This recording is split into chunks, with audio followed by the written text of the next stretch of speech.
बच्चाहरूको बच्चाहरू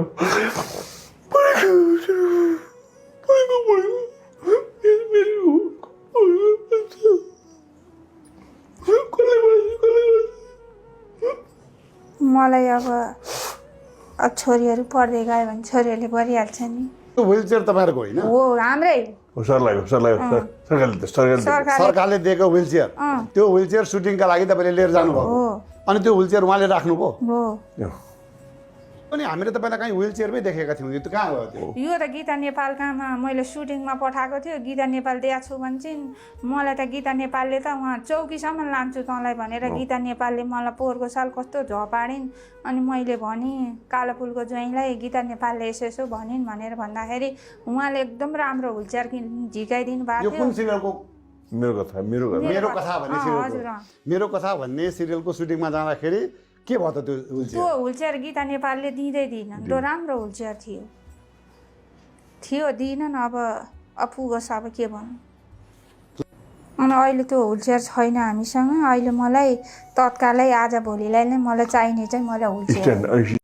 मैले मेरो तर्फबाट गर्ने उहाँको त्यो अवस्थामा मैले गरिनँ होला कि यहाँ हेल्प गरेर हेल्प कतिसम्म हुन्छ, कहाँसम्म हुन्छ, कहिलेसम्म तान्न सकिन्छ, केसम्म गर्न सकिन्छ हामी आफै सोचौँ होइन। मान्छेलाई भन्न सजिलो छ। हाम्रो पवन मैनाली पवन दाई जसले मलाई यो चलचित्र उद्योगमा पहिलोचोटि ब्रेकै दिनुभयो। मलाई बम्बईबाट बोलाएर हिरो बनाउने उहाँ नै हो। ए तपाईँलाई बम्बईदेखि बोलाएर नेपालमा म बम्बईमा पहिलो फिल्म पिन्जडा दिने उहाँ नै हो। ए तर उहाँको एउटा अभिव्यक्ति हामीले देखेका थियौँ तपाईँको बारेमा कि यतिखेर म चाहिँ एकदमै असहज परिस्थितिमा छु, तर एकचोटि पनि मेरो साथी मेरो भाइ मलाई भेट्न आउनु भएन भन्ने उहाँको एउटा गुनासो कहीँ कतै हामीले हो नि धेरैले सोसियल उसमा यो कुराहरू भनेका छन्। तर यसको भित्री कुराहरू अरू नै छ। सायद अझ चित्त दुखेका कारणले चित्त दुख्ने कुराहरू म त्यति भन्न चाहन्न। यस्तो हो, मैले मेरो तर्फबाट गर्ने उहाँको त्यो अवस्थामा मैले गरिनँ होला।